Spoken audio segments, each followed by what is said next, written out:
गुरुर्ब्रह्मा गुरुर्विष्णु गुरुर्देवो महेश्वरा गुरु साक्षात परब्रह्मा तस्मै श्री गुरुवे नमः। तस्मै श्री गुरुवे नमः। तस्मै श्री गुरुवे नमः। बोलो समर्थ सद्गुरुदेव संत श्री रामलाल जी सियाग की जय। बोलो शिव अवतारी महायोगी बाबा श्री गंगाई नाथ की जय। बोलो दशम अवतार कल की अवतार की जय। बोलो सनातन धर्म की जय। बोलो पलाना धाम की जय। बोलो जामसर धाम की जय। बोलो काजलवास धाम की जय। जय श्री गुरुदेव, जय श्री दादा गुरुदेव, जय माँ आदि शक्ति श्री गुरु माँ। जय श्री गुरुदेव, जय श्री दादा गुरुदेव, जय माँ आदि शक्ति। चलिए, अब जो है शाम का सत्संग है गुरुदेव जी का, गुरुदेव श्री रामलाल जी सियाग और बाबा श्री गंगाई नाथ जी। इन दोनों की कृपा से हमें वो अमृत मिला है जिसे सिद्धयोग कहते हैं, कल्पतरु का अमर फल है। तो वो अमर फल की प्राप्ति हमारे गुरुदेव और दादा गुरुदेव की कृपा हम पे है कि हमें वो मिला। तो अब इन दोनों के नाम का सत्संग है, गुरुदेव जी का और दादा गुरुदेव जी के नाम का सत्संग है, सिद्धयोग का सत्संग है। तो सत्संग से पहले हम शुरू करें, एक जानकारी है कि आनंद में गुजरात में एक बहुत बड़ा आयोजन हो रहा है गुरुदेव का दीक्षा प्रोग्राम का, क्योंकि 21 जून को वर्ल्ड योगा डे होता है, ठीक है। तो उसके अवसर पर या उसके उपलक्ष्य में कह लो 21 तारीख को होता है वो। तो 20 तारीख से आनंद गुजरात में शुरू हो रहा है गुरुदेव जी का प्रचार प्रसार, 26 तारीख तक चलेगा, यानी कि एक सप्ताह चलेगा। बहुत बड़ा आयोजन है, बहुत प्रचार प्रसार गुरु भाई पूरी लगे हुए हैं, जी जान से लगे हुए हैं, और उनको बहुत बहुत बधाई है कि वो गुरुदेव के इस कार्य में लगे हुए हैं, गुरुदेव के प्रचार प्रसार में लगे हुए हैं, और इस कार्य में आनंद भी बहुत है और वो भी आनंद में रहा है।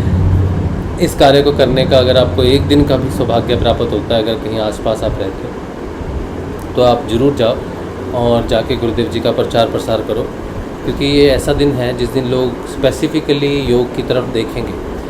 सिर्फ कुछ लोग नहीं बल्कि पूरा देश और पूरा वर्ल्ड इस दिन योग की तरफ अपना मुख करता है, देखता है। जो लोग कभी योग की बात भी नहीं करते, वो भी 21 तारीख को योग की तरफ ध्यान देंगे, योग करेंगे। तो अगर किसी भी प्रकार से उन तक हम पहुंच पाएँ कि ऐसा भी कि योग है, सिद्ध योग है जो अपने आप होता है, तो गुरुदेव का प्रचार प्रसार के लिए एक सुनहरा अवसर है बहुत बड़ा। तो जिसके लिए भी पॉसिबल है, गुजरात के आसपास रहते हैं या फिर गुजरात जा सकते हैं, तो आपको ज़रूर जाना चाहिए। 1 दिन के लिए जाओ, 2 दिन के लिए जाओ, 6 दिन के लिए जाओ, जितना भी जा सकें ज़रूर जाओ और गुरुदेव जी के प्रचार प्रसार में सहयोग कीजिए। गुरु भाई गुरु बहनों की मदद कीजिए, यथासंभव उनसे बात कीजिए जो प्रचार प्रसार कर रहे हैं। मयूर भाई से बात कीजिए और जो गुरु भाई हैं उनसे बात कीजिए, और जिस तरह का भी सहयोग उन्हें लग सकता है उनको सहयोग कीजिए। चलिए अब शुरू करते हैं हम अपना गुरुदेव जी का सिद्धयोग। सबसे पहले जो नए साधक जुड़े हैं या जुड़ रहे हैं या फिर अभी नए हैं, नए मतलब एक या 2 दिन नहीं हुआ, मतलब जिन्हें 2 साल 3 साल हो गया, उनको भी मैं नए ही मानता हूँ। तो उनके लिए पहली थोड़ी सी जानकारी। गुरुदेव रामलाल जी सियाग हमारे गुरुदेव और दादा गुरुदेव बाबा श्री गंगाई नाथ जी, इनकी कृपा से सिद्ध योग की प्राप्ति एक साधारण मानव को हो रही है, हमको हो रही है। अब ये जो सिद्ध योग की दीक्षा देते हैं, तो सिद्ध योग की सबसे पहले डेफिनेशन क्या है? सिद्ध योग की डेफिनेशन हमारे जो कलयुग के आदिनाथ हैं, आदिनाथ गुरु हैं, हमारे आदि गुरु भी कह सकते हैं, गुरुदेव जो है नाथों के, वो है मच्छिंद्र नाथ जी। मच्छिंद्र नाथ जी ने कहा है ये योग कल्पतरु का अमर फल है, जिससे त्रिविध ताप शांत होते हैं और संपूर्ण ज्ञान विज्ञान की प्राप्ति होती है और मोक्ष पद प्राप्त होता है, मोक्ष का लाभ होता है। ठीक है, तो ये वो अमर फल है जिससे हमें अमरता प्राप्त होगी, पार्थिव इमोर्टैलिटी। ऋषि अरविंदो की भाषा में पार्थिव इमोर्टैलिटी प्राप्त होगी। आपको जीते जी इस शरीर में रहकर ही मोक्ष प्राप्त हो जाएगा। मरने से पहले आप मुक्त हो जाओगे, मरने के बाद नहीं। मरने के बाद कहाँ जाता है कोई किसी को पता नहीं होता, इसलिए सब चिंताग्रस्त ही मरते हैं। लेकिन जो योग करेगा, जिसका योग सफल हो जाएगा, उसे मरने से पहले ये पता होगा कि जब शरीर छूटेगा आत्मा कहाँ जाएगी, किस लोक में जाएगी, कहाँ किसके साथ योग करेगी, वो उसको पता होगा। तो शरीर से निकलने के बाद वो कहाँ जा रहा है उसको उसकी जानकारी होगी। जैसे आप घर से निकलते हैं सब्जी लेने के लिए, तो आपके घर में 2 मार्केट है या 3 मार्केट है, एक इधर है एक इधर है एक इधर। आपको किस मार्केट में जाना है आपको पता है कि आज मुझे सामने वाली मार्केट में जाना है। तो घर से निकल के आपको पता है आपको कहाँ जाना है, कैसे जाना है, वो भी आपको पता है। इसी तरह से मोक्ष भी वही है कि आपको इतना ज्ञान हो जाएगा, आपको जानकारी हो जाएगी अपने आप की, अपने आत्म स्वरूप की, कि आपको मृत्यु के बाद कहाँ जाना है और कहाँ रहना है, क्या आपकी गति है। इस बात को, जो बात अभी मैं कर रहा हूँ, इस बात पर एक उपनिषद लिखा हुआ है पूरा। उपनिषद में ये बात पूरी डिस्क्राइब है। मतलब एक छोटा सा बालक है जिसका नाम है नचिकेता, और यमराज जो मृत्यु के देवता हैं, तो वो मृत्यु की देवता से पूछता है कि मृत्यु के बाद क्या होता है। तो बिल्कुल वही क्वेश्चन है। फिर यमराज उनको काफ़ी प्रलोभन देते हैं कि तू ये मत जान नचिकेता कि मृत्यु के बाद क्या होता है, तू कुछ और जान ले। तो बोलता है नहीं, मुझे यही जानना है। तो फिर यमराज उनकी परीक्षा लेते हैं, उनको प्रलोभन देते हैं कि तू देख इतने वर्ष की ज़िंदगी ले ले, ये ऐशो आराम ले ले, ये सब ले ले, और जितना चाहे ले ले, जो चाहेगा वो होगा, जीवन भर जैसा तू चाहेगा वैसा रहेगा। तेरे पास सुख सुविधाएं होंगी और सुंदर स्त्रियां होंगी, धन होगा, दौलत होगी, इच्छा जितनी जीने की है उतनी होगी, जैसे चाहता है वैसे होगा, सब कुछ ले ले, लेकिन ये जान मत कि मृत्यु के बाद क्या होता है। तो यमराज उसकी परीक्षा लेते हैं। तो नचिकेता कहता है प्रभु अगर आपके दर्शन मुझे हो जाते हैं, यमराज को कह रहे हैं वो, जिनके दर्शनों से हम डरते हैं कि कहीं यमराज के दर्शन ना हो जाए, बाकी सबको हो जाए, गणेश जी के हो जाएं, कृष्ण जी के हो जाएं, शिव जी के हो जाएं, माता के हो जाएं, सबके हो जाएं, लेकिन यमराज के दर्शन ना हो। नचिकेता उल्टा कहता है। नचिकेता कहता है कि जिसे आपके दर्शन हो गए उसके लिए संसारिक सुख कैसे उपलब्ध नहीं होंगे। ये तो आपके दर्शनों का लाभ है कि मुझे वैसे ही जीवन के सारे सुख प्राप्त हो जाएंगे, इसमें तो कोई शक ही नहीं है। तो जो चीज़ मुझे आपके दर्शनों से ही प्राप्त हो जा रही है उसका प्रलोभन क्यों देते हैं आप मुझे। इस बात से यमराज बहुत खुश हो जाते हैं और नचिकेता को वो रहस्य बताते हैं जो मृत्यु के बाद का है। तो वो पूरा जो ग्रंथ है उसमें यमराज गुरु के रूप में है, मतलब उसका नाम है, उस उपनिषद का नाम है कठोपनिषद। उसमें यमराज गुरु के रूप में उपदेश करते हैं और नचिकेता शिष्य के रूप में सुनता है और उच्चतम शिक्षा की उदाहरण देता है, मतलब उच्चतम शिष्य होने की उदाहरण देता है। यमराज इतने प्रसन्न हो जाते हैं, इतने प्रसन्न हो जाते हैं कि सारे भेद खोल देते हैं। यमराज की प्रसन्नता मनुष्य की जागृति में है, मनुष्य की चेतनता में है। यमराज उसे बहुत प्रेम करते हैं जो सत्य बोलता है, सदैव सत्य का अनुसरण करता है, और जो अपने काम से दूर रहता है, काम में कभी डूबता नहीं, क्रोध में कभी डूबता नहीं, भोग विलास में कभी डूबता नहीं। ऐसे व्यक्ति से यमराज बहुत ज़्यादा प्रेम करते हैं। ऐसे व्यक्ति को मृत्यु छू भी नहीं सकती क्योंकि उसकी सुरक्षा स्वयं यमराज करते हैं। जब आप कठोपनिषद पढ़ोगे तो जिस यमराज से आपको डर लगता है उस यमराज से आपको प्रेम हो जाएगा, ऐसा प्रेम हो जाएगा कि आप रोग उस कठोपनिषद को पढ़कर यमराज से जब प्रेम हो जाएगा ना तो आप रोगे, तो आपको पता चलेगा कि यमराज सच में क्या है। कोई ख़तरनाक नहीं है, कोई ऐसे नहीं है कि जैसे पिक्चरों में दिखाते हैं ना, एक मोटा सा आदमी है, उसकी बड़ी बड़ी मूछें हैं और उसके पास एक भैंसा है, वो भी बहुत मोटा है, और यमराज भी बिल्कुल अपने भैंसे जैसे ही लगते हैं और उनके सिर में एक बहुत ख़तरनाक सा मुकुट रखा हुआ है, तो उसको बड़े डरावने रूप में दिखाया है पिक्चरों में, नाटकों में, बड़े डरावने रूप में दिखा के हमें कलयुग ने यमराज से दूर कर दिया। सभी चाहते हैं यमराज से दूर रहें, लेकिन ये एक गलती है। यमराज से दूर रहना एक गलती है, अपने आप को अंधकार में झोंकने वाली बात है। हमें क्या करना चाहिए, हमारा लक्ष्य क्या होना चाहिए कि यमराज सदैव हमारे पास रहे, और हमारी जो रक्षा है ना जीवन की, वो स्वयं यमराज करें। और जिस जीवन की रक्षा स्वयं यमराज करते हैं उसको फिर क्या भय है। तो यमराज से बड़ा प्रोटेक्टर कोई भी नहीं है। हम शिव के पास जाते हैं, महामृत्युंजय का जाप पाते हैं कि यमराज हमारे पास ना आए।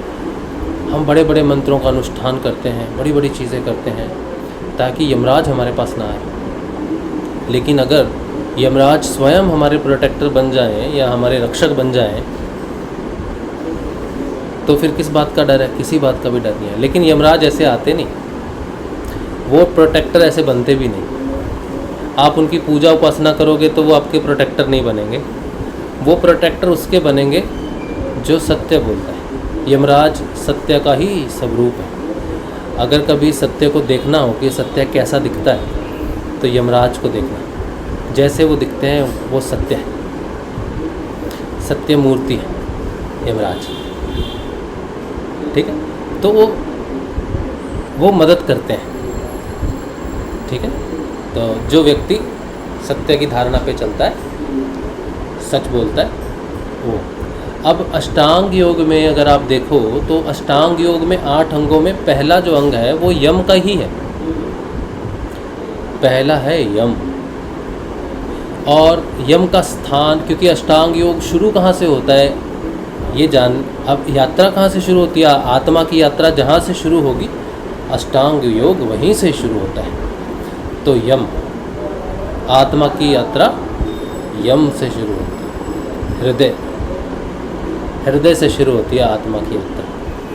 तो सबसे पहले आत्मा को डर दिखाया जाता है मृत्यु का। यम जब आते हैं ना साधना में पहले, तो साधना शुरू होती है जब किसी भी साधक की, तो सबसे पहले यम ही आते हैं आपके जीवन में। और वो डर के साथ आते हैं, क्योंकि हमारे जीवन में उनके लिए डर है। लेकिन डर किसके लिए है? शरीर के लिए, शरीर की मृत्यु के लिए है। तो आत्मा जब जागृत होगी, जब चेतना हमारी आत्मा के पास जाएगी ना, चेतना हमारी, अभी जैसे मैं कहूँ कि मैं शरीर हूँ, जितने लोगों के पास गुरु नहीं है या जिनके पास गुरु हैं भी लेकिन वो चेतन नहीं हुए अभी तक, तो वो शरीर रूप में है। वो संसार को ही सुख मानते हैं, संसार की सुविधाओं को ही सुख मानते हैं, संसार की सफलताओं को ही सुख मानते हैं। ऐसा व्यक्ति आत्म रूप में नहीं हो सकता। वो भौतिक रूप में ही जीवन यापन कर रहा है, चाहे वो कोई साधक ही क्यों ना हो, चाहे उसके गुरु उसको उपलब्ध क्यों ना हो। लेकिन अगर उसकी चेतना सामाजिक तौर पे और व्यवहारिक तौर पे और संसारिक तौर पे बाहरमुखी है, अगर वो बाहर की सुख सुविधाओं को ही अपना जीवन मान बैठा है, अपनी साधना मान बैठा है, तो वो अभी जागृत हुआ नहीं। तो जैसे ही वो चेतना शरीर से आत्मा में प्रवेश करेगी, मैं बाहरमुखी से अंतर्मुखी हो जाऊंगा, तो चेतना परिवर्तित हो जाएगी, शरीर को छोड़ देगी और आत्म रूप धारण कर लेगी। लेकिन आत्मा बिल्कुल छोटा सा बच्चा है, एकदम उसको अभी ज्ञान नहीं है। वो जन्म तो हो गया आत्मा का, द्विज हो गया उसे ज्ञान, लेकिन उसे अभी आत्मा का ज्ञान नहीं है। वो उसकी पूरी यात्रा है, सुषुम्ना नाड़ी से पूरी यात्रा है आज्ञा चक्र से, फिर आज्ञा चक्र से फिर वो नीचे जाएगा, ब्रह्म से मेल करेगा, ब्रह्म की उत्पत्ति कहाँ हुई वहाँ जाएगा, फिर वहाँ से वापस परब्रह्म तक जाएगा। तो पहले शरीर से आत्मा में जाना है उसको, यानी कि जीव आत्मा से आत्मा की यात्रा है। जीव आत्मा से आत्मा की यात्रा का जो उपनिषद है वो है कठोपनिषद। उसमें नचिकेता जीवात्म रूप में प्रश्न पूछता है कि मेरी अगली गति आत्म रूप में कैसी होगी। तो उस पे यमराज उसको मना करते हैं जानने के लिए कि जीव आत्म को जाने, उसके लिए उसे देह का त्याग करना पड़ता है, और फिर जो उसकी गति होगी वो तो होगी। लेकिन अगर जीव आत्मा को आत्मा का ज्ञान हो जाए तो वो आत्मा को, आत्मा की चेतना में आके जीव आत्मा से जितनी भी चीज़ें जुड़ी हुई हैं संसार, उसके बंधन को तोड़ के आत्म रूप में स्थित हो सकता है। और जब वो आत्म रूप में स्थित हो जाएगा तो जीव आत्मा से आत्मा की यात्रा शुरू हो जाएगी। आत्मा की यात्रा करते हुए वो परमात्मा तक पहुंचेगा। परमात्मा से वो परमात्मा से वो ब्रह्म की तरफ चलेगा। ब्रह्म से वो परब्रह्म तक जाएगा। ठीक है, तो उसकी यात्रा है। तो यात्रा में सबसे पहला पड़ाव है जीव आत्मा से आत्म रूप का, आत्म तक का जर्नी, यानी कि बाहर के संसार से हृदय तक की जर्नी, ये पहला पड़ाव है। और इसके पहले गुरु हैं यमराज। तो वो जब आते हैं, जब यम सिद्ध होता है तब मृत्यु भय प्रकट होता है हृदय से। मृत्यु भय, क्योंकि जीवात्मा का अंतिम गति हृदय से नीचे तक की है, हृदय में नहीं है जीवात्मा। ठीक है, जो चेतना जीव में है, आत्मा तो अब व्यक्ति जीवित है ना, तो किसके कारण जीवित है? आत्मा के कारण जीवित है। जीव स्वयं जीवित नहीं है, उसके अंदर जो आत्मा है जो उसको जीवित रखती है, इसीलिए उसको जीवात्मा कहा गया। आत्म रूप में अगर देखें, शरीर ना कहें तो उसे जीवात्मा कहेंगे, कि वो जीव के, उसकी जो चेतना है वो जीव में है, अभी जीव रूप में है। कोई व्यक्ति मर जाए और कहे मेरा परिवार छूट गया, मरने के बाद लोग शरीर छोड़ना नहीं चाहते, मेरा परिवार है, मेरा ये है, मेरा वो है, ये समझ। तो उसकी जो चेतना है वो अभी शरीर और बंधनों में है, तो वो जीवात्मा के रूप में है। जब वो मर गया, मरने के बाद शरीर तो छूट गया, लेकिन चेतना अभी भी संबंधों में है, पति में है, पत्नी में है, बच्चों में है, संसार में है, धन में है, दौलत में है, या जो भी है उसके पास, वो छूटा नहीं, शरीर तो छूट गया। तो वो भी उसको क्या कहेंगे?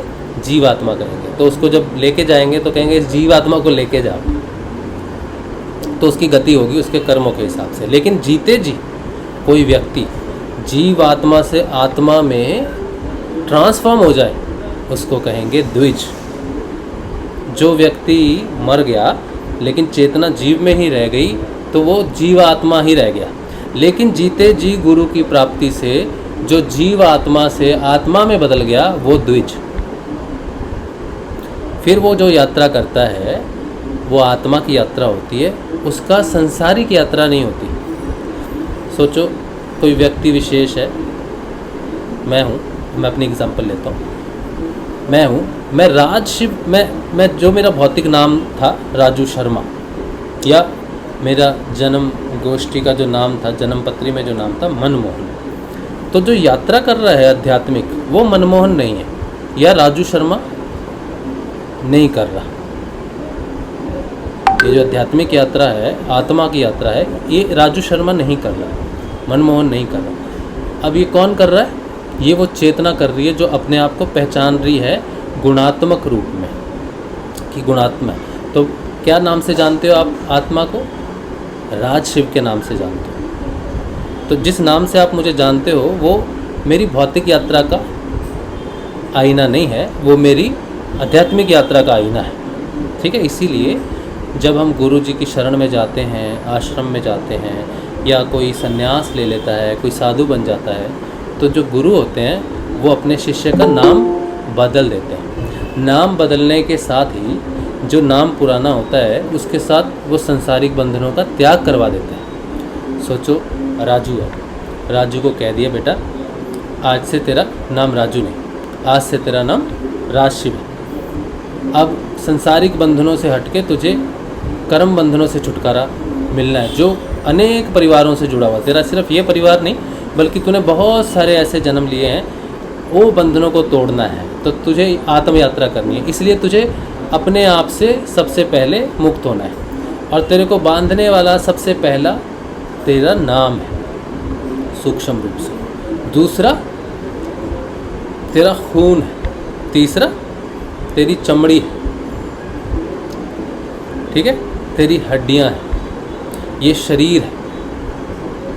तो इस शरीर में परिवर्तन मैं करूँगा, इससे तुझे मुक्त करूँगा। लेकिन जैसे जैसे समझो कि इस शरीर से कोई चीज़ बाहर निकालनी है तो इसको चीर फाड़ करनी पड़ेगी, तब निकालेंगे ना। तो आत्मा को, जीव आत्मा को आत्म रूप में जाने के लिए भी शरीर, खून, हड्डियाँ, ये इनकी चीर फाड़ होती है एक तरह से, क्योंकि ये बंधन है, शरीर का बंधन है, खून रिश्तों का बंधन है। ठीक है, कहते हैं ना हमारा ब्लड रिलेशनशिप है, ये हमारा ख़ानदान का खून है, ये ऐसा कैसे कर सकता है। तो खून का अर्थ है मेरा अटैचमेंट, प्राण, रिलेशनशिप्स। ठीक है, और शरीर जो है वो जुड़ा हुआ है मेरे नाम के साथ कि मैं ये फलां व्यक्ति हूँ। तो जब पहला ट्रांसफॉर्मेशन होता है तो गुरु उसको आत्म रूप में स्थापित करता है नाम देके। ठीक है जी। तो यहाँ से जीव आत्मा, आत्मा में आत्म स्थिति में प्रवेश करती है। आत्मा हो नहीं गया, आत्म भाव में आ गया वो व्यक्ति। तो यहाँ से आगे यहाँ तक यम परिवर्तन करते हैं, यम आपको छुड़ा देते हैं। और यम का तो भय है कि मृत्यु हो जाएगी, और फिर मृत्यु का भय लगता है। कभी लगेगा कि किसी को ये बीमारी हो के मैं मर ना जाऊँ, मेरा एक्सीडेंट हो के मैं मर ना जाऊँ, मेरा हार्ट फेल ना हो जाए, मुझे ये ना हो जाए, मुझे वो ना हो जाए। तो सारी बीमारियाँ उसको डर सताता है, बिना वजह डरता है वो आदमी मरने से। शरीर में जरा दुब होती है तो डर जाता है। ठीक है, तो वो डर पूरा प्रकट हो जाता है मृत्यु का। फाइनली वो कहता है मरे तो मरे, गुरुदेव आप पर है। तो जैसे ही उसका भाव गुरु पे आ जाता है, वो अपनी जीव भाव को गुरु के चरणों में समर्पित कर देता है, तो गुरु उसको आत्म भाव में जागृत कर देते हैं। इसको कहते हैं द्विज बनना। फिर उसकी यात्रा द्विज से शुरू होती है। और जैसे ही वो द्विज बना तो ये यहाँ से घुसा अंदर आज्ञा चक्र से। आज्ञा चक्र दो तरह से है। एक तो आज्ञा चक्र का आपका अधिकार हो जाना, आपने आज्ञा चक्र पर विजय पा ली, वो नहीं। एक होता है आज्ञा चक्र से आप अंदर गए, तो ये द्वार की तरह है। पहला आज्ञा चक्र जो अंदर खुलता है, ठीक है, ये द्वार अंदर खुलता है, इसे दशम द्वार कहते हैं। तो बार बार उसको दशम द्वार पे लाता है गुरु, उसको वो भाव दिखाता है, उसका शरीर का भाव, वो डर, वो सारा। जैसे ही उसने समर्पण किया तो दशम द्वार से अंदर घुसता है, सीधा हृदय में घुस जाता है जाके। ये हृदय जो आपको दिखता है, ये हृदय दिखने वाला है। तो सूक्ष्म हृदय जो है तो ये तो हार्ड, जैसे हमारा माथा है ना, इसे हम आज्ञा चक्र कहते हैं। लेकिन ये आज्ञा चक्र तो नहीं है। दर्द यहाँ पर होता है हमें, आज्ञा चक्र जब खुलता है तब यहाँ दर्द होता है, या फिर यहाँ पर पूरा दर्द होता है गोल गोल, आज्ञा चक्र खुलने से पहले। ठीक है, तो यहाँ दर्द हो रहा है, लेकिन दर्द तो भौतिक शरीर में हो रहा है, लेकिन आज्ञा चक्र तो भौतिक नहीं है। तो वो भौतिक शरीर में दर्द महसूस होता है, क्योंकि वो स्थिति है उसकी। ऐसी तरह से जब हृदय में वो प्रवेश करता है, सुषुम्ना नाड़ी में प्रवेश करता है, हृदय में होता है, तो दर्द कहाँ होता है? सीने में होता है। जहाँ हृदय है वहाँ होता है, पल्पिटेशन हृदय में होती है। और जो वो स्किप किया, बीट स्किप की, ये सब हुआ, वो सब होता है, पसीना आता है, घबराहट होती है, वो सब होता है, तो वो हृदय से होता है। लेकिन उसका किसी बीमारी के साथ कोई संबंध नहीं होगा। जिस तरह से आपका आज्ञा चक्कर खुलेगा, सिर दर्द होगा, डॉक्टर को कहो मेरा सिर दर्द हो रहा है, मुझे एनासिन दो या ये दवाई दो, बाम लगाओ, वो बाम लगाने से भी ठीक नहीं होगा, क्योंकि वो दर्द जो है वो भौतिक शरीर का नहीं है। इसी तरह से हार्ट का पल्पिटेशन होना, हार्ट का धुक धुक करना, या वो जो भी समस्याएं आती हैं उस समय, वो किसी दवाई से, और डॉक्टर एंजियोग्राफी करेगा, डॉक्टर हार्ट का स्कैन करेगा, सोचेगा यार ये कर लिया है तो समस्या तो कोई है नहीं, क्यों ये आया, तो उसको समस्या मिलेगी नहीं।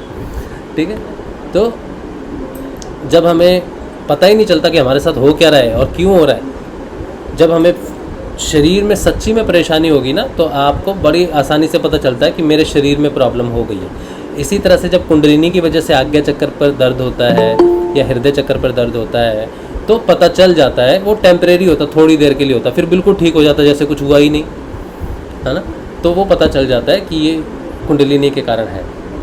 थोड़ा साधक को थोड़ा इसमें थोड़ा निडर भी होना चाहिए, थोड़ा सा गुरु के प्रति समर्पित भी होना चाहिए, डरना नहीं चाहिए। वो डरता रहेगा तो फिर मुश्किल होता है, उसको उतना समय लग जाता है।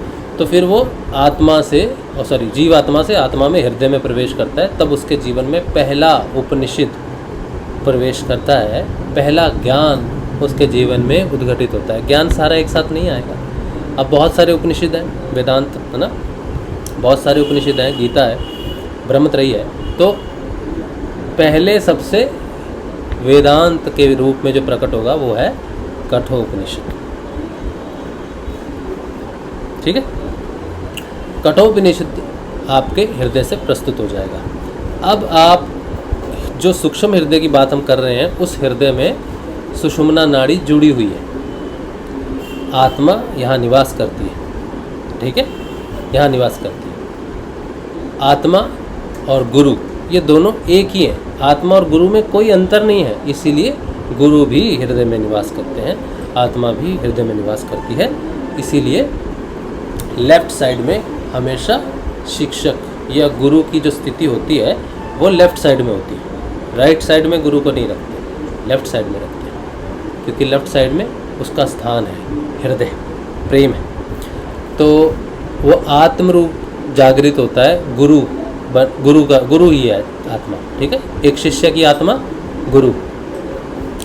तो वो जैसे ही जागृत होता है, उसके लिए कोई रास्ता है नहीं, जागृत होके सीधा उसने सुषुम्ना नाड़ी में प्रवेश कर जाना है। अब ये जो सुषुम्ना नाड़ी है जो हृदय से जुड़ी हुई है, अगर डॉक्टर इसको काटेंगे तो उनको हृदय में वो नाड़ी मिलेगी नहीं जुड़ी। वो कहेंगे यार एक तो वीन्स हैं और आर्टरी है, एक खून को ला रही है, एक लेके जा रही है, वो तो सर्कुलेशन है, ये नाड़ियाँ दिख रही हैं, सुषुम्ना नाड़ी तो कोई नहीं दिख रही, उनको नहीं दिखेगी सूक्ष्म।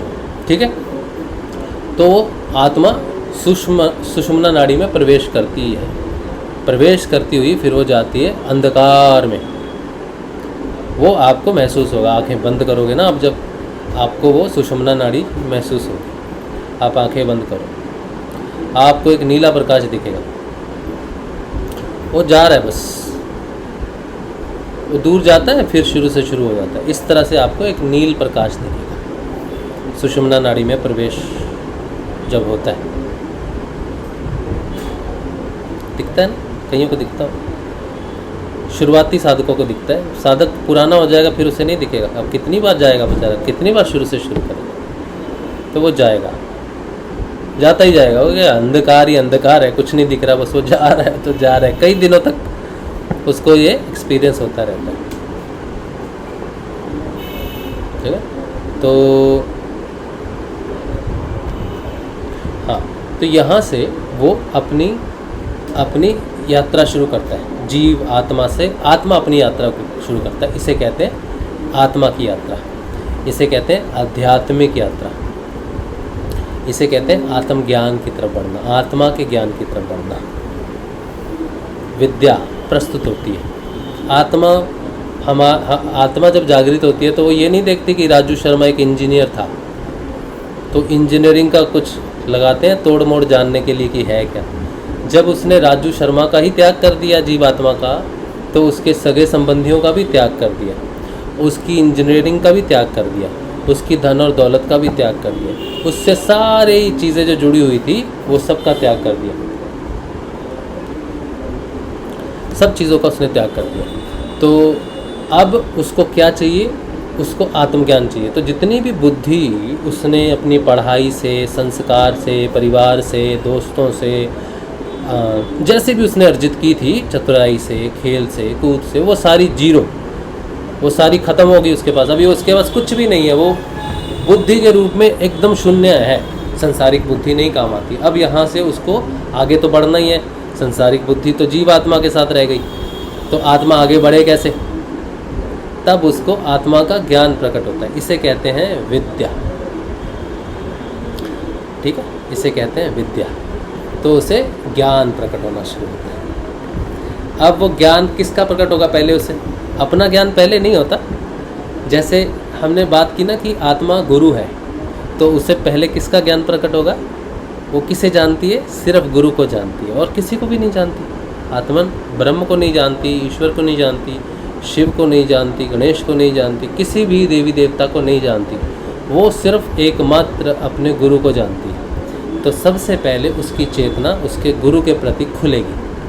वो अपने गुरु को शिव के रूप में देखेगा, वो अपने गुरु को ही कृष्ण के रूप में देखेगा, वो अपने गुरु को ही विष्णु के रूप में देखेगा, वो अपने गुरु को ही शक्ति के रूप में देखेगा।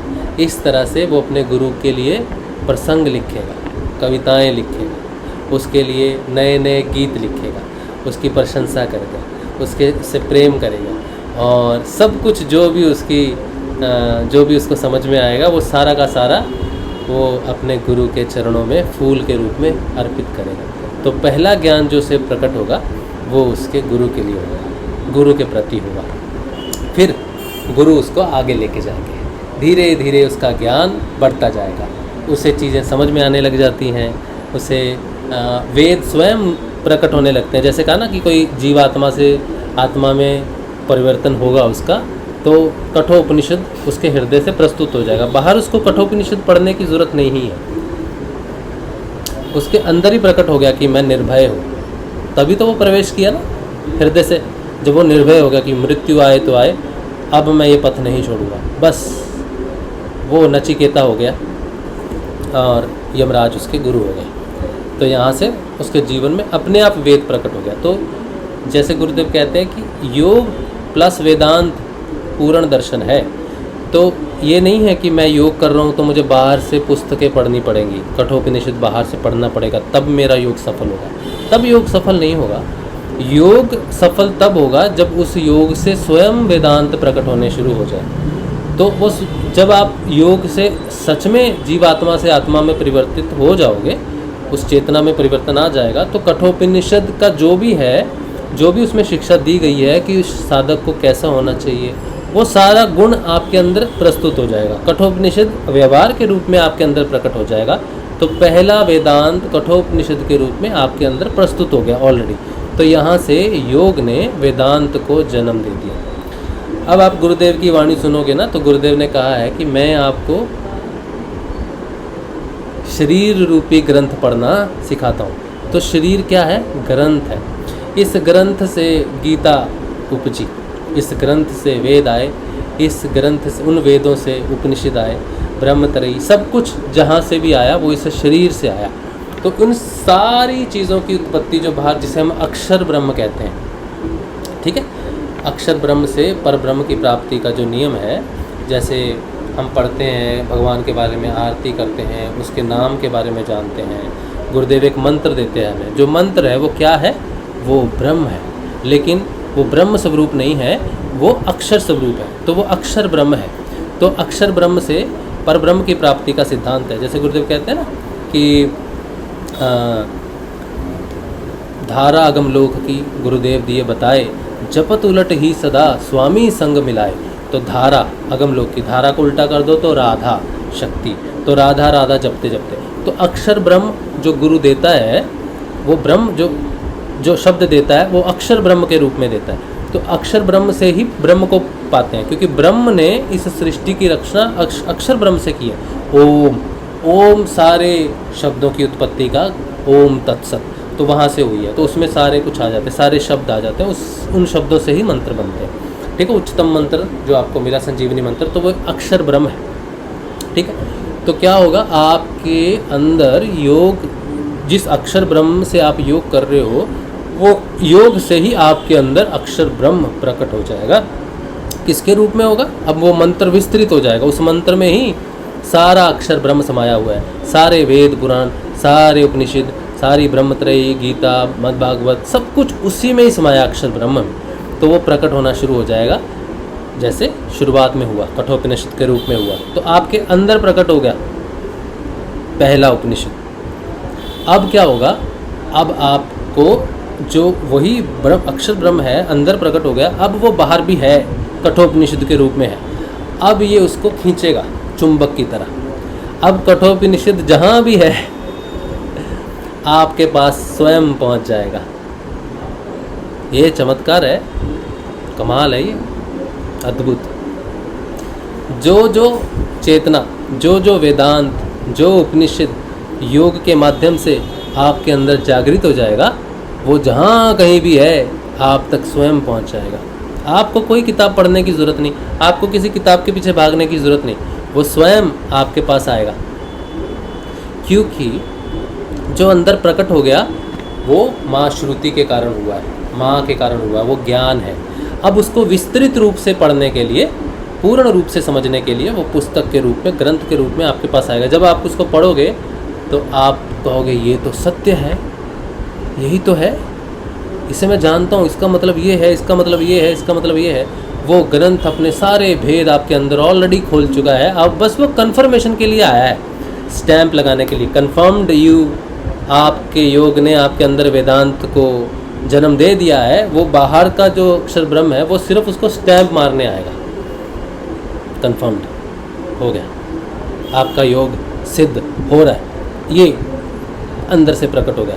योग से वेदांत प्रकट हो गया। इस शरीर रूपी महाग्रंथ से वो अक्षर ब्रह्म प्रकट होना शुरू हो गया। तो योग सफल होना शुरू हो गया, अपने आप होगा। अच्छा, क्योंकि हृदय में जब वो हुआ तो फिर जब यम से डर निकल जाएगा ना, यम का, तब वो आ जाएगा, आपकी मेडिटेशन में आ जाएगा। फिर वो उसका सोर्स आ जाएगा, उसकी इन्फॉर्मेशन आ जाएगी।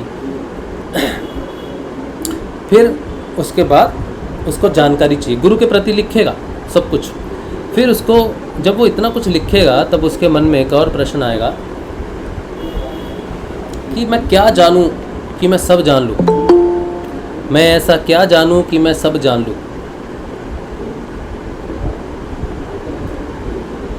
उस एक के जानने से सब जाना जाए, वो एक कौन है, ब्रह्म कौन है।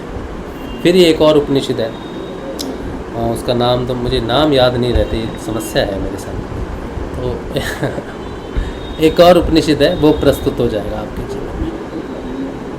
जैसे जैसे आपके जीवन में योग सिद्ध होता जाएगा, वेद प्रकट होता जाएगा। अगर योग सिद्ध नहीं हो रहा तो योग वेद अगर प्रकट नहीं हो रहे, अगर आपके उपनिषद आपके जीवन में नहीं आ रहे, किसी साधक के जीवन में उपनिषद नहीं है, या ज्ञान प्रकट नहीं हो रहा, जहाँ ज्ञान प्रकट नहीं हो रहा वहाँ योग सिद्ध नहीं हो रहा। क्योंकि यहाँ योग से आपको, योग का अर्थ है प्लस, किसी से मिल रहे हो, जिससे मिल रहे हो वो जानकारी देगा आपको वो कौन है। आप किसी से मिलोगे, पूछोगे नहीं आपका नाम क्या है, आप कौन हो, कहाँ रहते हो, कौन सी भाषा बोलते हो, और कैसा है सब, घर में ठीक ठाक है, हाँ जी हाँ जी। तो घर आएंगे, किससे मिले थे, वो एक नए व्यक्ति से मिले था, कौन था, उसका नाम ये था, कहाँ रहता है, वहाँ रहता है, क्या बात हुई, ये बात हुई। तो किसी से मिल के आए तो जानकारी नहीं हुई तो कैसे, हाँ, तो जानकारी नहीं होगी तो कैसे। तो योग का अर्थ है आपको ज्ञान प्राप्त होगा, जिससे आपका योग होगा उससे आपको ज्ञान प्राप्त होगा। तो योग से ज्ञान आना अनिवार्य है, ठीक है। अब कोई लोग झगड़ा करते हैं, तर्क देते हैं कि ये ज्ञान मार्ग से है, ये भक्ति मार्ग से है, ये प्रेम मार्ग से है, ऐसे ऐसे तर्क चलते हैं, बहुत साल से चलते हैं। योग कहते हैं प्रेम उत्तम मार्ग है, या फिर भक्ति मार्ग उत्तम है, या फिर ज्ञान मार्ग उत्तम है। कौन सा मार्ग उत्तम है? सभी मार्ग उत्तम है, ठीक है, सभी मार्ग उत्तम है। कोई व्यक्ति अगर किसी एक विशेष मार्ग को पकड़ ले तो फिर वो मार्ग वहाँ नहीं पहुँचता। तीनों होने चाहिए, प्रेम भी होना चाहिए, भक्ति भी होनी चाहिए, और ज्ञान भी होना चाहिए, तब वो मार्ग है। वरना अगर एक मार्ग पे प्रेम नहीं है, सिर्फ ज्ञान ही है, तो वो मार्ग सही नहीं जा रहा हो, ठीक है। हो सकता है कि आपको ज्ञान की प्राप्ति होगी, हो सकता है कि आपको प्रेम की प्राप्ति होगी, हो सकता है कि आपको भक्ति रस में डूबे हुए हो, लेकिन उस भक्ति से प्रेम भी प्रकट होगा और उससे ज्ञान भी प्रकट होगा। तीनों चीज़ें एक दूसरे को प्रकट करने वाली हैं। प्रेम ज्ञान को भी प्रकट करता है, भक्ति को भी प्रकट करता है, ज्ञान प्रेम को भी प्रकट करता है, भक्ति को भी प्रकट करता है। इसी तरह ये तीनों एक साथ जुड़े हुए हैं, बस कोई अपने आप को स्पेसिफिकली पहले किसी चीज़ से जोड़ लेता है। तो जब आप योग करोगे ना, तो जिससे योग करोगे, जब उसका ज्ञान प्रकट होगा तो उसके प्रति प्रेम भी प्रकट होगा। आप कहोगे मुझे उससे फिर से मिलना है, मुझे उससे मिलके बहुत अच्छा लगा। बोला बार बार मत मिलो, बार बार मिलना ठीक नहीं है। बोला नहीं जी, मैं तो मिलूँगा, मुझे तो अच्छा लगता है, मैं तो उसे दोस्त बनाऊँगा। फिर 2 बार मिले, 3 बार मिले, तो फिर प्रेम हो जाएगा। तो फिर प्रेम हो जाएगा तो दुनिया कहेगी हाँ, जब पागल हो गए हो तुम, साधु हो गए हो, बाबा जी बन गए हो। तो वो जिससे प्रेम हो जाएगा ना, उसके मिलन को लोग आपको बदनाम करेंगे, पागल कहेंगे। कृष्ण के प्रेमियों को लोग पागल कहते हैं। कृष्ण के प्रेमी को कभी कोई समझ नहीं, भौतिक रूप से कोई भी व्यक्ति कृष्ण प्रेमी को नहीं समझ पाएगा। कृष्ण का प्रेम भौतिक जगत में पागलपन है, इसके अलावा कुछ भी नहीं है। कोई भी लेंस लगा लो, कितनी भी बुद्धि लगा लो, कृष्ण प्रेमी को समझना असंभव है, इसीलिए उसका एक ही नाम है, पागल। और कृष्ण प्रेमी को उसी में ही अच्छा भी लगता है। वो पागलपन ही उसको अच्छा, उसको कोई पागल कहेगा ना तो उसको वही अच्छा करेगा, कोई उसकी निंदा भी करेगा वो उसको फर्क नहीं पड़ेगा। तो जो कृष्ण का प्रेमी हो गया ना, वो जगत के लिए निंदनीय हो गया। निंदा होती है उसकी, और उसको पागल कहते हैं, उसको कट ऑफ कर देते हैं, ये किसी काम का नहीं है। और हद से ज़्यादा गुजर जाते हैं कृष्ण वाले। तो कृष्ण का प्रेम बहुत पागल करने वाला प्रेम। तो कहाँ थे हम? प्रेम प्रकट हो जाएगा, तो योग से प्रेम भी प्रकट होगा, ज्ञान भी प्रकट होगा, और भक्ति भी प्रकट होगी। ये तीनों सूक्ष्म है। अब कौन क्या कहे, कैसे कैसे किस में क्या प्रकट हो रहा है। कोई कहे मुझ में भक्ति है, ज्ञान तो है नहीं, ऐसा नहीं है। ज्ञान भी होता है, सूक्ष्म होता है, बस बक नहीं करते आप, तो अलग बात है। अब कोई यहाँ बैठ के बक कर रहा है तो आपको लगे वो ज्ञानी है, ऐसा नहीं है, ठीक है। ज्ञान आप में भी है, सब में है ज्ञान, ठीक है। तो ज्ञान होता है, सूक्ष्म होता है, बस वो प्रकट उस तरह से नहीं होता दुनिया के सामने। अच्छा, तो ये बात है। फिर वो यात्रा आगे बढ़ती है, योग होता है, और योग से वेद प्रकट होते हैं, वेदों से फिर प्रेम प्रकट होता है, फिर भक्ति रस प्रकट होता है। फिर ये सब जब प्रकट होने लगता है तो वो जो जीव आत्मा आत्मा के रूप में थी, वो जितनी दूर निकल जाएगा, आत्मा जितनी दूर में निकलती जाएगी, वो जीव आत्मा का भाव क्षीण होता जाएगा, टूटता जाएगा। तो वो दूर जाते जाते मूलाधार से स्वादिष्ठान पहुँचेगा, दूर पहुँच गया। फिर स्वादिष्ठान से मणिपुर पहुँच गया, और दूर चला गया। फिर स्वादिष्ठान से हृदय में, हृदय का भेदन, वो जो हृदय का भेदन सुषुम्ना नाड़ी से किया था, वो अंदर जाने, नीचे जाने की गति है। फिर वापस आएगा यहाँ पर, फिर वो विशुद्धि में चला गया तो और दूर चला गया, आज्ञा में चलेगा तो last tata bye bye, see you, not see you, see you again कहते हैं ना, सी यू अगेन। तो वो आज्ञा चक्कर पे पहुँच गया तो वो कहेगा see you not again, will not see each other. तो आज्ञा चक्कर पर पहुँच जाएगा, और पहुँच जाएगा। तो फिर पूर्ण प्रकाश हो जाएगा, आत्म रूप में स्थिति हो जाएगी। यहाँ जीव आत्मा पूर्ण रूप से आत्म रूप में स्थित हो जाएगी। अब आत्मा की आगे यात्रा परमात्मा की तरफ, परमात्मा की तरफ बढ़ेगा। वो आत्म रूप में स्थित हो गया ना, परमात्मा में जाएगा, तो परमात्मा का ज्ञान प्राप्त होगा। फिर परमात्मा से वो ब्रह्म में प्रवेश करेगा।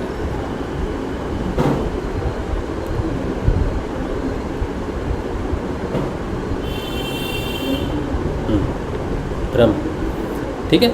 फिर ब्रह्म से परब्रह्म, तो ये उसकी यात्रा है।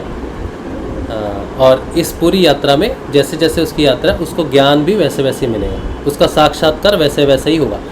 एक ही बार में प्रकट हो गया तो ज्ञान आज ही पूर्ण हो गया, ऐसी बात नहीं, ठीक है। आज हम जो बात कर रहे हैं ना, ये पूर्ण ज्ञान नहीं है, ये ज्ञान की हो सकता है सिर्फ एक चिंगारी भर, या फिर एक बहुत बड़े रूम में एक छोटा सा दिया हो ज्ञान का। ज्ञान तो अनंत है, अनंत सूर्य रूपी प्रकाश है।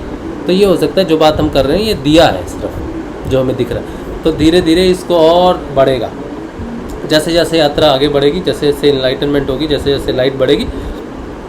इनलाइटनमेंट का अर्थ क्या है कि आत्मा लाइट में जा रही है, लाइट को साक्षात्कार कर रही है, और कुछ नहीं। इनलाइटनमेंट होना कोई बहुत ही बड़ी चमत्कार हो गया, या इनलाइटनमेंट हो गया तो हवा में उड़ गए, या फिर शक्तियाँ आ गई, ऐसा कुछ नहीं। Enlightenment does not mean that, जागृति उसे नहीं बोलते। जागृति का अर्थ है ज्ञान, ज्ञान प्राप्त हो गया, माया के प्रति जागृति आ गई, माया की शरण भंगुरता समझ में आने लगी, माया टेम्परेरी है समझ में आने लग गया, तो इसे इनलाइटनमेंट कहते हैं। कोई कहे ना I am enlightened, that means I know about जगत, माया के बारे में पता है मुझे।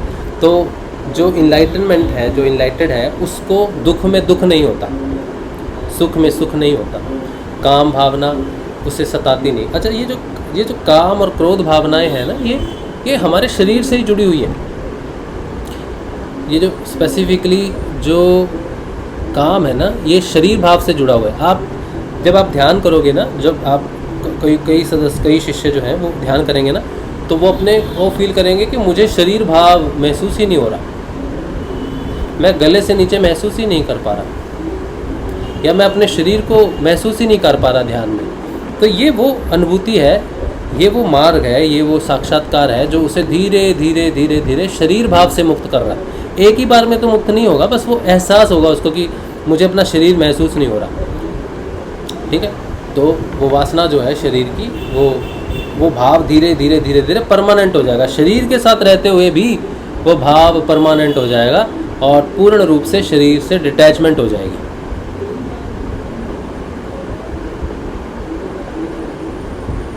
तो काम वासना हमेशा के लिए क्षीण हो जाएगी, चली जाएगी। शरीर के साथ ही है और कुछ नहीं।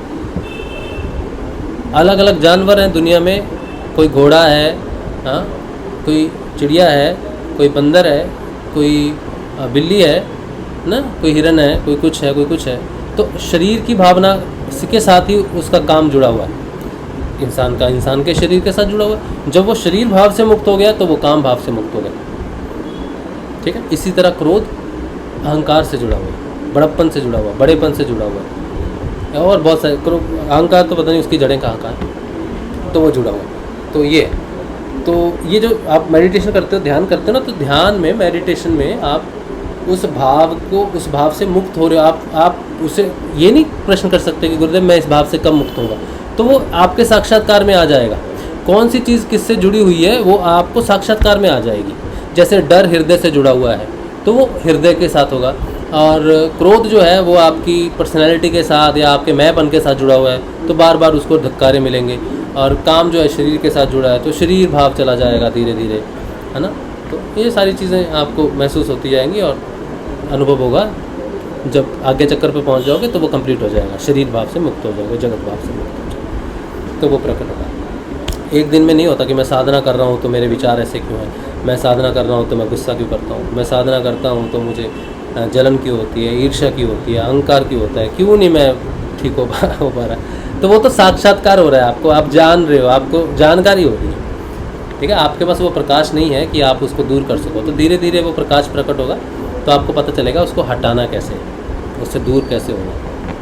तो ये चीज़, तो ये यात्रा है, बहुत अच्छी यात्रा है, बहुत अच्छा है। हमने शुरू किया था कहाँ से और कहाँ पहुँच गए। हम बात कर रहे थे नए साधकों के लिए कि हाँ, ये योग कल्पतरु का अमर फल है और त्रिविधता आप इससे शांत होते हैं। अब ये बहुत बड़ी डेफिनेशन है, आप पता नहीं कौन से पॉइंट से शुरू किया था, ये सेशन कहाँ शुरू हुआ, लेकिन ये जो गुरुदेव जो आपको मंत्र दे रहे हैं, आप इस मंत्र का जाप करो, मन मन में जाप करो, बिना होंठ और जीभ को हिलाए जाप करो, और 2 समय गुरुदेव जी का ध्यान करो, 15 मिनट के लिए ध्यान करो, और गुरुदेव जी की तस्वीर अपने साथ हमेशा रखो, गुरुदेव दादा गुरुदेव की तस्वीर हमेशा अपने पास रखो, और जो होता है जीवन में उसे साक्षी रूप में देखो, साक्षात्कार करके देखो, और अपने आप को कभी भी किसी भी दोष के लिए किसी भी गुनाह के लिए या कोई भी कर्म आपने पहले कर लिया है उसके लिए दोषी नहीं ठहराना है। और अपनी जो हमारे जीवन की जो इस समय स्थितियाँ होती हैं, कोई किसी वजह से दुखी है तो कोई कहता है कोई देवता का प्रकोप है, किसी देवी का प्रकोप है, या किसी नकारात्मकता का प्रकोप है, या फिर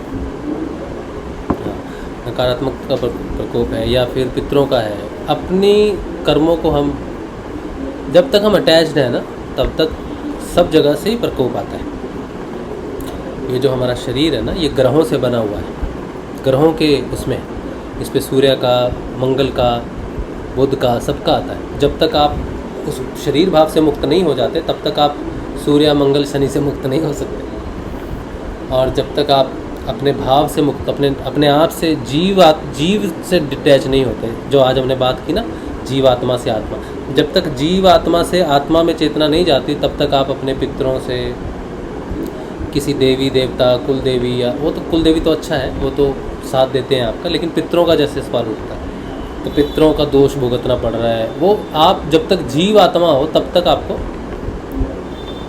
वो प्रकोप सहना ही पड़ेगा, ठीक है। तो जब तक वो जीव आत्मा जरा सा भी शेष है तब तक हमारे, अगर आपको पिताजी की दौलत मिलती है और वो इतनी है कि आपकी 7 पीढ़ियाँ खाती हैं बैठ के।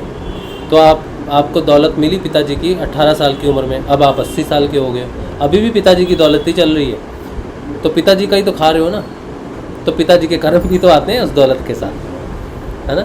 तो ये क्या होता है कि ये तब तक है जब तक वो जुड़ा हुआ है, जीव रूप से जुड़ा हुआ है, भोग कर रहा है अपने खानदान के नाम से या अपने जीव होने के नाम से। जब तक वो भोग कर रहा है, संसारिक सुख भोग रहा है, तब तक वो उसके कर्मों का लेखा जोखा जुड़ा रहता है, ठीक है।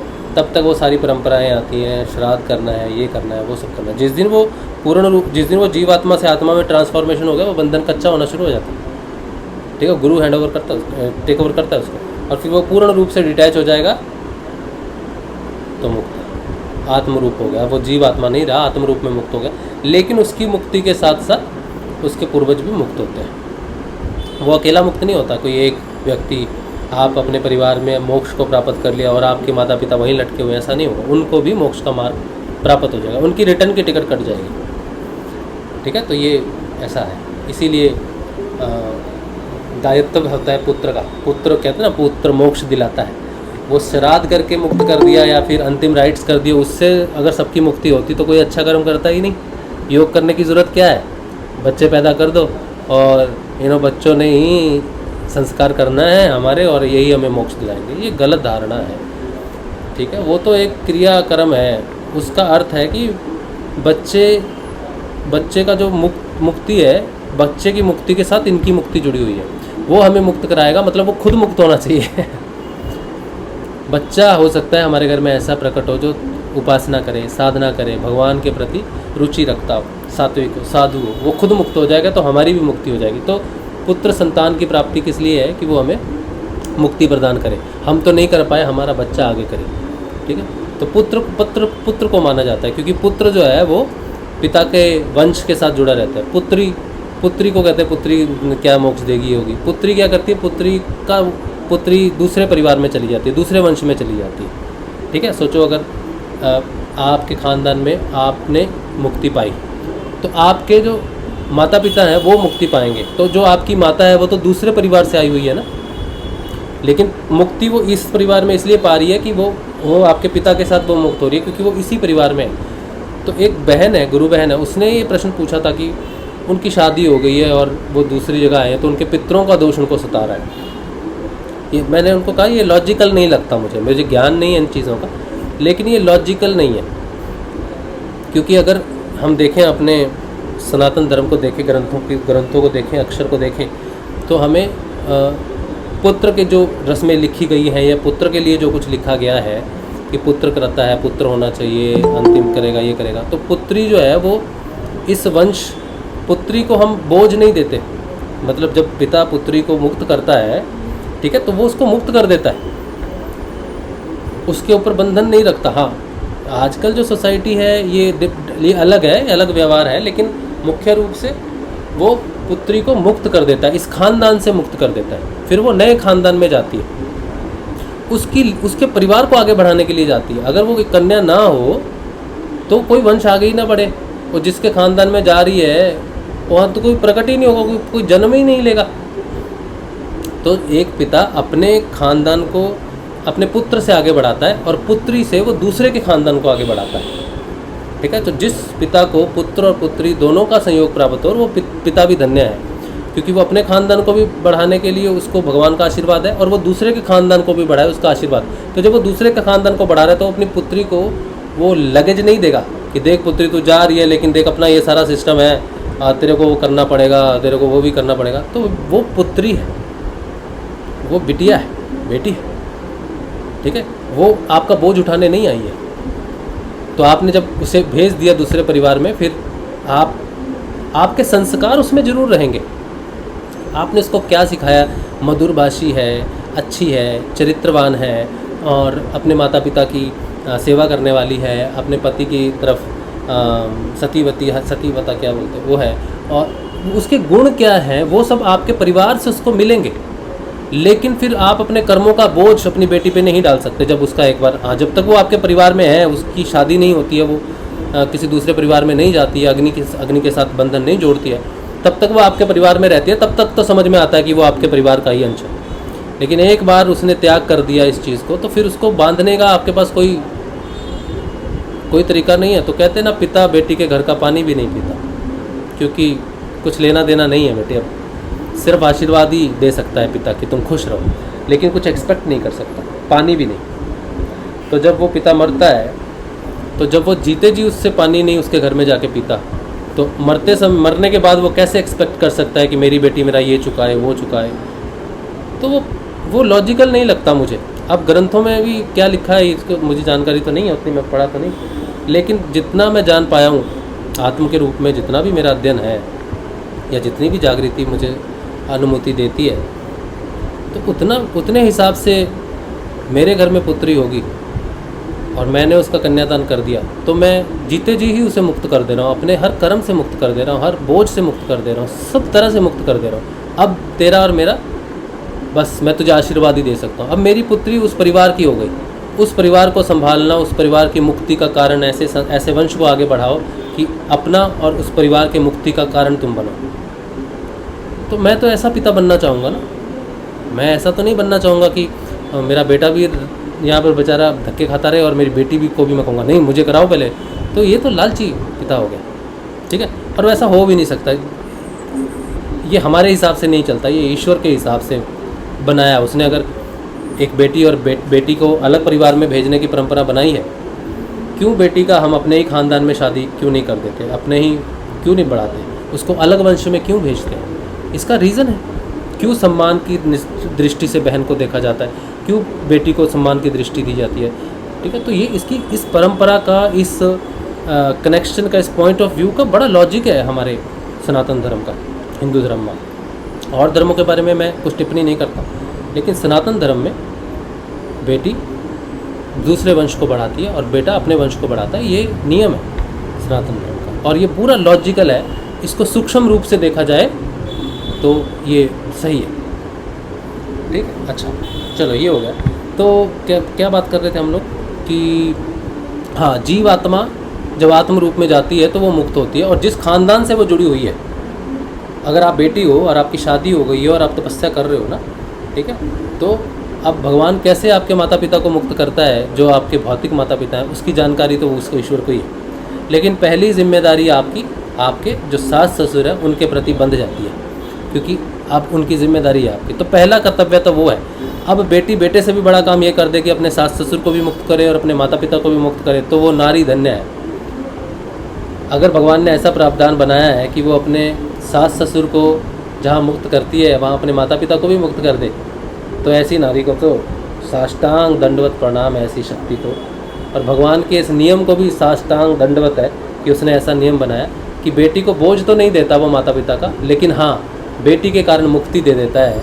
अगर ऐसा नियम उसने बनाया है ना, तो ऐसे प्रभु को, श्री हरि को, ऐसे गुरु को मैं हजारों लाखों कोटि कोटि प्रणाम करता हूँ कि नारी का जीवन सबसे उत्तम जीवन है, शक्ति का जीवन सबसे उत्तम जीवन है, उससे बड़ी शक्ति नहीं, उसके जीवन से उत्तम कोई जीवन फिर हो नहीं सकता। तो उसको भी नमस्कार है, उस प्रभु को जिसने नारी को बनाया, उसको भी मेरा साष्टांग दंडवत कोटि कोटि प्रणाम, ठीक है। तो ये रहा आज का जो भी हम जान पाए। उम्मीद है कि हमें हमारे अध्यात्म जीवन में आज के सत्संग का काफ़ी सहयोग मिले जानने में, और हम साधना पथ पे आगे बढ़ सकें, यही सत्संग का मुख्य उद्देश्य है, ठीक है। तो यही है आज का। अब आपके पास अगर कुछ आपको कहना है इस पे आगे, कुछ अगर मुझसे कुछ गलत कहा गया हो या मैंने अज्ञानतावश कुछ कह दिया हो, तो आप उसे करेक्ट कर सकते हैं। कुछ और कहना चाहें तो कह सकते हैं, कोई प्रश्न है तो पूछ सकते हैं। 2-4 मिनट, 8 तो बज गए वैसे।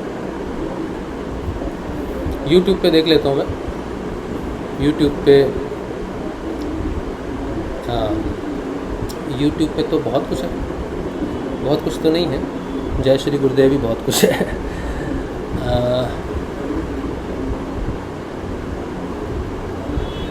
अच्छा सोनी, आप प्रचार के लिए जा रहे हो, बहुत अच्छी बात है बेटा, आप प्रचार करो।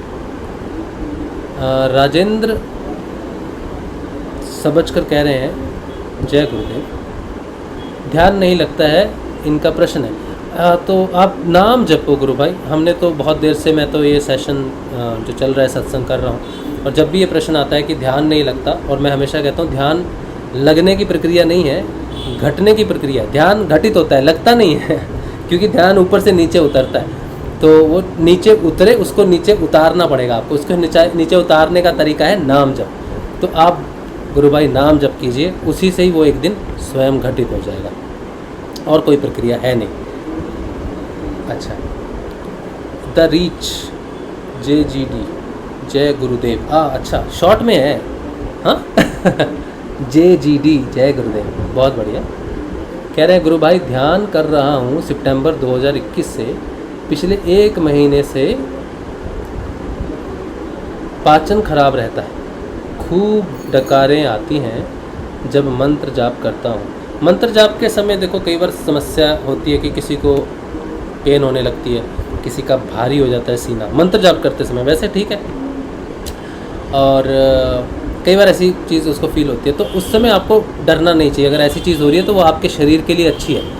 अगर पाचन खराब भी है या फिर डकारें आ भी रही हैं, तो आपके सिस्टम को रीस्टैब्लिश कर रही है कुंडलिनी।